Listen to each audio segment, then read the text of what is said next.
Hello and welcome to Second Watch, your direct line to the second mass. I am your host, Wil Wheaton. Tonight on Falling Skies, we met the real president of the United States, and we watched Anne hop on a train to Crazy Town.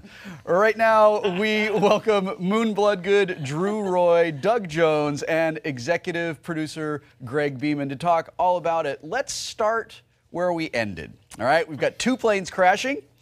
Evil Hal seems to have trapped Anne right after Anne drugs Lourdes, beats the hell out of Dr. Cotter for no good reason.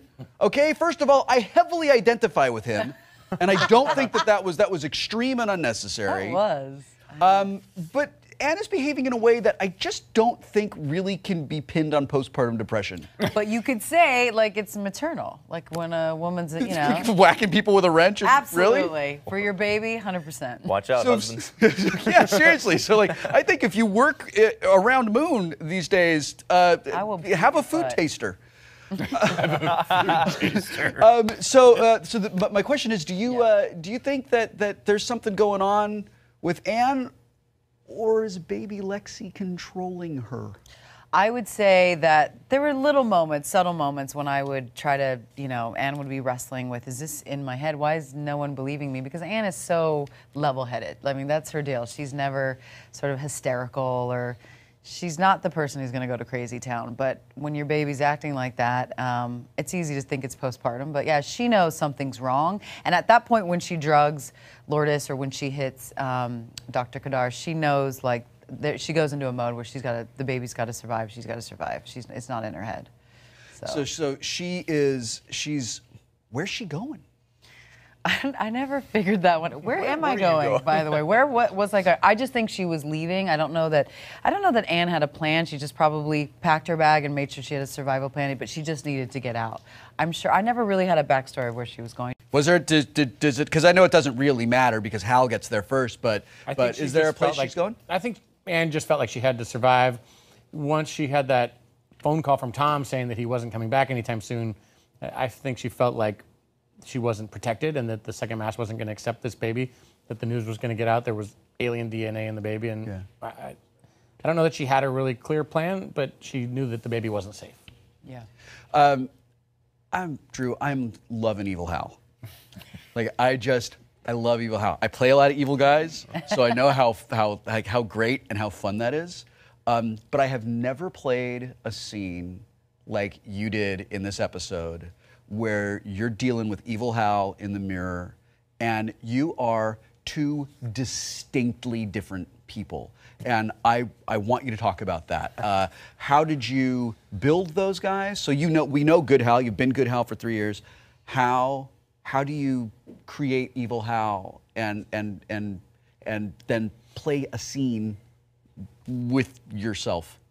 Yeah. Well, when I read the scene, at first I was excited, but I'd be lying if I didn't say I was terrified, because I'm knowing I'm going to have to do the scene with myself. Even just the logistics of shooting it is going to be difficult. Yeah. I can't split myself and then see myself over there. So there was a lot of imagination that was going to have to go on.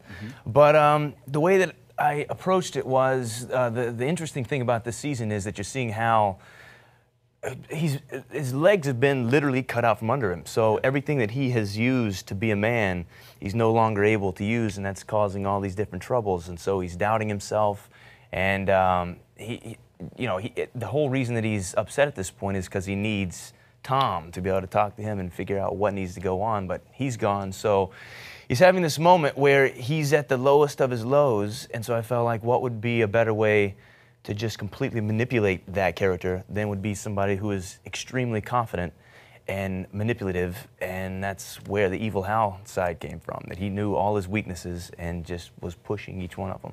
When you're on a show, you kind of tend to take your character home with you a little bit until like that whole piece is done, right? Did you ever find Evil Hal sort of like popping up after you wrapped, when you were like, Evil Hal, it would be nice if you could just, I'm trying to be a nice person now. I don't want to yell at anybody. No, not so much of that. always wished that the good Hal would come home with me so that all the girls would love me the way they do on the show. Yeah, You know? boy. I can't bring him home with me. Yeah, that's you. Let me see if I have any sympathy for you. No, I Nice don't. problem to have, isn't it? Yeah. Doug, the speech that Cochise gives about the flower on his home world it's beautiful, and it's gorgeous, and it's really sincere, and it's a wonderful way to motivate probably everyone in the world except generals.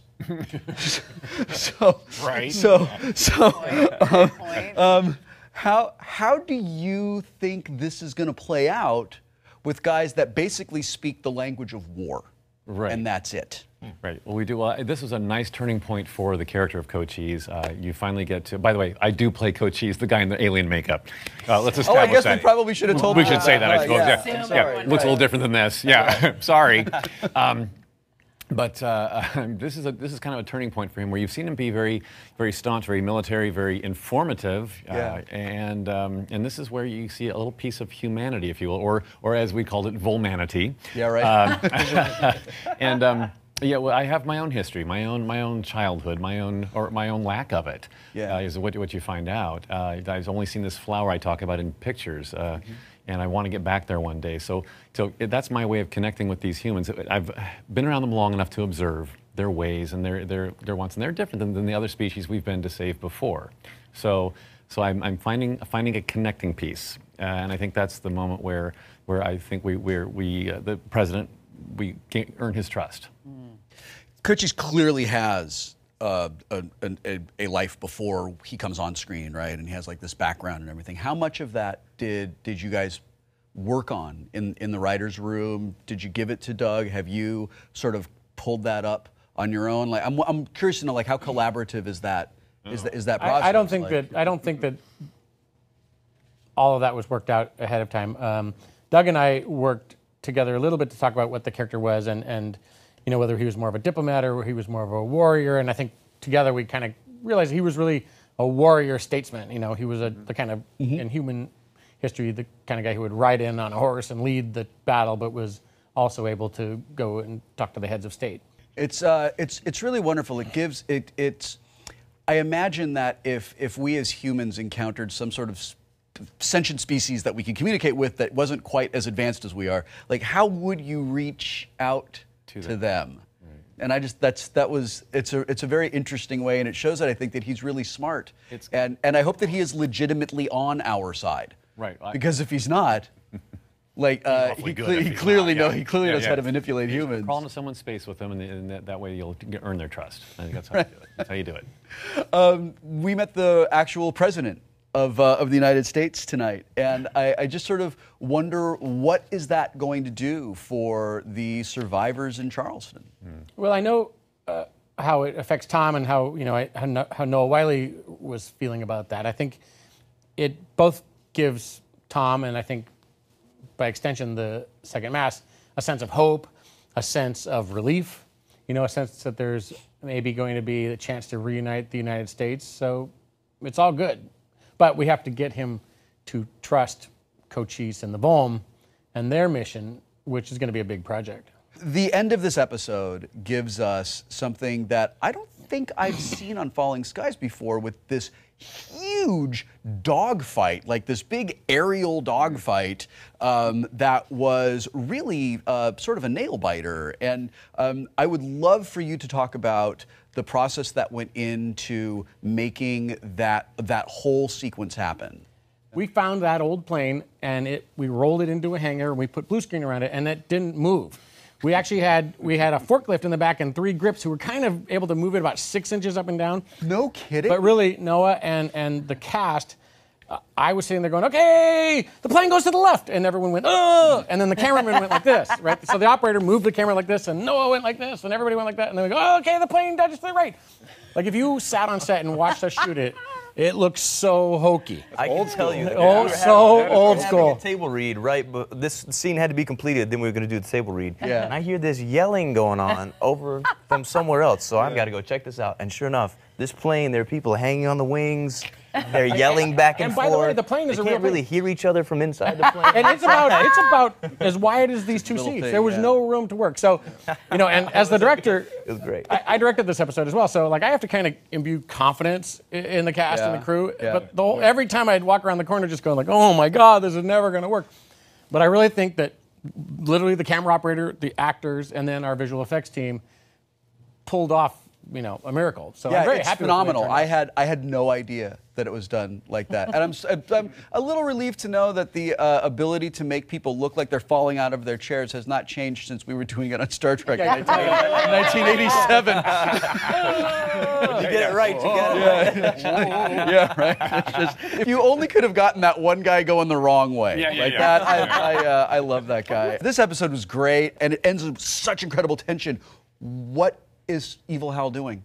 Well, Evil Hal's got to, now that he has been taken over, he's going to sort of snake his way through things and make sure that anybody who's a little doubtful, like Maggie, he's going to put the charm back on him to make sure that he's got him under his arm again.